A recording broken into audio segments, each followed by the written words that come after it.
તો દાંત વગરના પણ ખાઈ શકે તેવી શીંગ તલની ચીકી બનાવવા માટે શીંગને પેનમાં ઉમેરી સરસ ક્રિસ્પી થાય એટલે ફોતરા ઉતરી જશે. ઠંડી પાડી તેને ક્રશ કરીશું. તેવી જ રીતે તલને પણ એક પેનમાં સારી રીતે શેકી ઠંડુ પડે એટલે તેનો પણ પાવડર બનાવીને તૈયાર કરી લઈશું. શીંગ તલની સાથે સાથે ડ્રાયફ્રૂટને પણ ઘીમાં શેકી ઠંડા પાડી તેનો પણ સરસ રીતે પાવડર ક્રશ કરીને રેડી કરી લઈશું.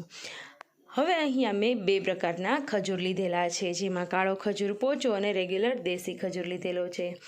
પેનમાં ઘી ગરમ કરી તેમાં અંજીર અને બંને પ્રકારના ખજૂર એકદમ સરસ લચકો થાય ત્યાં સુધી તેને શેકી લેવાનું છે.